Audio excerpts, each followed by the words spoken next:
சென்னை ஒரு 400 இயர்ஸ் கிட்டத்தட்ட ஓல்டு.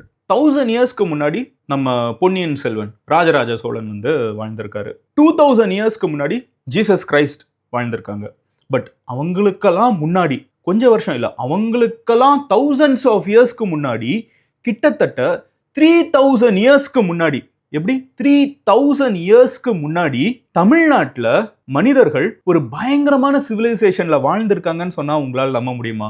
இன்னைக்கு நம்ம வந்து தமிழ்நாட்டுல வெள்ளக்காரங்களையோ பெருசா பிளாக்ஸையோ ஒயிட்ஸையோ நம்ம பாக்குறது கிடையாது. மோஸ்டா தமிழ்நாட்டுல எங்க திரும்பினாலும் தமிழர்கள் இருப்பாங்க, இல்லைன்னா இந்தியன்ஸ் பேசிக்கா பீகார் உத்தரப்பிரதேஷ் இப்படிதான் இருக்காங்க. பட் 3000 இயர்ஸ்க்கு முன்னாடி நம்ம ஊர்ல இன்னைக்கு இருக்கக்கூடிய எந்த டெக்னாலஜியும் இருக்கிறதுக்கு முன்னாடி, எலக்ட்ரிசிட்டி, போன் எதுவுமே இல்லாத 3000 இயர்ஸ்க்கு முன்னாடி தமிழ்நாட்டுல வெள்ளக்காரங்களோட பரியல் சைட் இருக்குன்னு சொன்னா உங்களால நம்ப முடியுமா? ஆதிச்சநல்லூர் இந்த ஊர் வந்து இன்னைக்கு ஒரு சின்ன கிராமம். நம்ம தூத்துக்குடி கிட்ட, கன்னியாகுமரி கிட்ட, திருநெல்வேலி கிட்ட இருக்கக்கூடிய ஒரு சின்ன கிராமம். பட் இதே ஆதிச்சநல்லூர் டைம் டிராவல் பண்ணி பார்த்தோம்னா 3000 இயர்ஸ்க்கு முன்னாடி உலகத்தோட one of the most advanced சிவிலைசேஷன்ஸா இருக்கும் அப்படின்னு சொல்லி நம்ம இன்னைக்கு சந்தேகிக்கிறோம். இன்னைக்கு 2025ல உலகத்துல இருக்கக்கூடிய நிறைய இடங்களை வந்து நம்ம எக்ஸ்கவேட் பண்ண ஆரம்பிச்சிட்டோம். World's one of the most important largest iron age site எதுன்னு கேட்டீங்கன்னா ஆதிச்சநல்லூர். எனக்கு என்னைக்குமே பர்சனலா ஒரு கர்வம் உண்டு.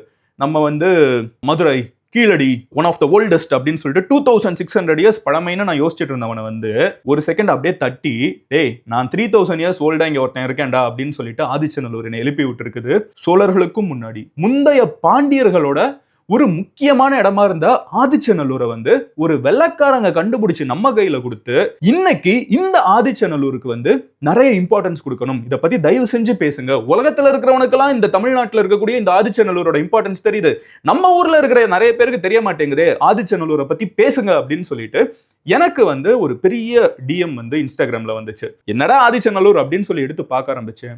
உண்மையிலே சொல்றேங்க, சிலுத்து போயிட்டேன்.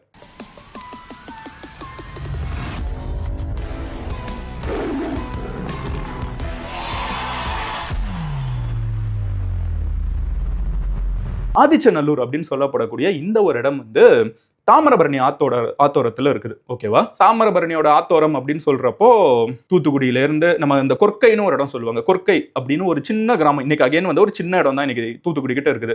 பட் இந்த கொற்கை அப்படிங்கிற ஒரு இடம் வந்து எப்படி சோலாஸ்க்கு வந்து பூம்புகார் வந்து ஒரு முக்கியமான ஒரு போர்ட்டோ, கடல் இருக்கிற போர்ட்டோ, இன்னைக்கு நீங்க வேர்ல்ட் லெவல்ல பாத்தீங்கன்னா நியூயார்க் வந்து ஒரு முக்கியமான ஒரு இடமா இருக்குது, சென்னை முக்கியமான இடமா இருக்குது, இது துபாய், இதெல்லாம் போர்ட்ஸ் இருக்கும். எங்கேயுமே வந்து ஒரு நாகரிகம் வந்து பயங்கரமா வளருதுன்னா அங்க கிட்ட வந்து ஒரு துறைமுகம் இருக்கும். கடல் வழியா தான் இன்னைக்கு எல்லா பிசினஸும் நடந்துச்சு. அந்த மாதிரி ஒரு மிகப்பெரிய போர்ட் வந்து கொற்கையில இருந்திருக்குன்னு நம்ம நம்புறோம்.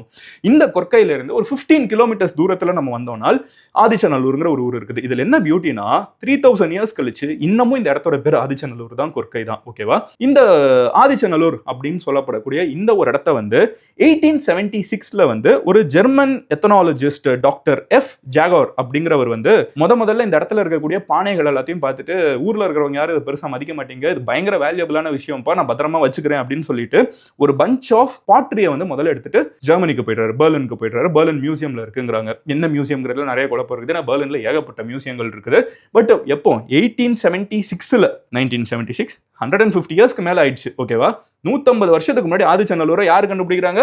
ஒரு ஜெர்மன் வந்து நம்ம ஊர்ல கண்டுபிடிச்சு இது ரொம்ப விலை மதிக்க முடியாத பொருட்கள்ப்பா அப்படின்னு சொல்லிட்டு அவங்க ஒரு மியூசியம்க்கு கொண்டு போயிடுறாரு. 1899ல இருந்து 1905 வரைக்கும் அலெக்சாண்டர் ரீ அப்படின்னு சொல்லப்படக்கூடிய ஒரு பிரிட்டிஷ் ஆர்கியாலஜிஸ்ட் வந்து இன்னமும் இந்த இடத்துல என்னப்பா ஒரு பானையெல்லாம் எடுத்துட்டு போயிருக்காங்க, தேடி பார்க்கலாம்னு சொல்லி பார்த்தா உள்ளுக்குள்ள வந்து தங்க ஆர்னமெண்ட்ஸ், எங்க மண்ணுக்குள்ள நம்ம ஊர்ல தங்க ஆர்னமெண்ட்ஸ் கிடைக்குது, டூல்ஸ் கிடைக்குது, ஏர்ன்ஸ் கிடைக்குது. ஆனா வந்து அங்க பாத்தீங்கன்னா அந்த பானைகள் இதெல்லாமே கிடைக்குது. ஆனா ஊர்ல இருக்கிறவங்க யாரும் அது பெருசா மதிக்க மாட்டேங்கிறாங்க. அவங்களுக்காக வெள்ளக்காரங்களுக்கு ரொம்ப ஹைப் ஆகி இது எல்லாத்தையுமே மியூசியம்ல பத்திரமா வைங்கன்னு சொல்லிட்டு நம்ம சென்னையில இருக்கிற மியூசியம்ல வந்து நிறைய வச்சிடுறாங்க. காலங்கள் போகுது, நம்ம ஊர்ல வந்து இண்டிபெண்டன்ஸ் கிடைக்குது, போய்கிட்டே இருக்குது, ரிசர்ச்சஸ் நடந்துகிட்டே இருக்குது. இன்னைக்கு நம்மளுக்கு கிடைக்கக்கூடிய விஷயங்கள் என்னன்னு பாத்தீங்கன்னா information, and information is wealth. இன்னைக்கு நம்ம இப்ப தெரிய வர விஷயங்கள் என்னன்னா, ஃபர்ஸ்ட் விஷயம் ஆதிச்சநல்லூர் அப்படின்னு சொல்லப்படக்கூடிய இந்த ஒரு இடம் வந்து 100+ ஏக்கர்ஸ் கொண்ட ஒரு மிகப்பெரிய கேம்பஸ். 3000 இயர்ஸ்க்கு முன்னாடி இந்த இடம் எப்படி இருந்திருக்கணும் அப்படின்னு நம்ம நம்புறோம்னால், கொற்கை அப்படின்னு சொல்லப்படக்கூடிய மெயின் போர்ட்டுக்கு வந்து இன்டர்நேஷனல் ட்ரேட் பீப்புள் வந்து இறங்கி இருக்காங்க. ஓகேவா? இந்த இன்டர்நேஷனல் ட்ரேட் பண்ணக்கூடியவங்க, ஏன்னா இந்த இடத்துல வந்து நம்மளுக்கு நிறைய கிடைக்கக்கூடியது என்னன்னு பாத்தீங்கன்னா முதுமக்கள் தாழின்னு அப்படின்னு சொல்லுவாங்க. இந்த உள்ளுக்குள்ள வந்து பானை மாதிரி இருக்கும். பானைக்குள்ள வந்து எப்படி இஜிப்ட்ல வந்து இறந்து போனதுக்கு அப்புறம் அவங்களுக்கு வாழ்ந்தவங்களுக்கு ரொம்ப பிடிச்ச தங்கம், வைரம், அவங்களுக்கு பிடிச்ச அனிமல், என் பிடிச்ச உயிரோட இருக்கிறவங்கள கூட சம்டைம்ஸ் வச்சு ராஜாக்கள்லாம் இருந்தாங்கன்னா வீரர்களோட சேர்த்து மூடின கதையெல்லாம் இருக்குது பிரமிட்ல. ஸோ அது அவங்களோட நம்பிக்கை என்னன்னா ஆஃப்டர் லைஃப்ல வந்து இவங்க எல்லாம் அவங்க கூட இருப்பாங்க அப்படின்னு. வீடியோ என்ன சடனா நின்றுச்சுன்னு யோசிக்காதீங்க. இதுவும் நம்ம சேனல் தான், பட் இது மதன் கௌரி கிளிப்ஸ். ஒரு பெரிய வீடியோவோட முக்கியமான போர்ஷன்ஸை மட்டும் கட் பண்ணி போஸ்ட் பண்ற சேனல். நீங்க ஃபுல் வீடியோவை பார்க்கணும்னு நினைச்சீங்கன்னா இங்க இருக்கிற கார்டை கிளிக் பண்ணலாம். ஆர் கீழே இருக்கக்கூடிய கமெண்ட் செக்ஷன்ல லிங்க்கும் இருக்கும், டிஸ்கிரிப்ஷன்லயும் லிங்க் இருக்கும். அதையும் கிளிக் பண்ணி மெயின் சேனல்ல ஃபுல் வீடியோ பார்க்கலாம்.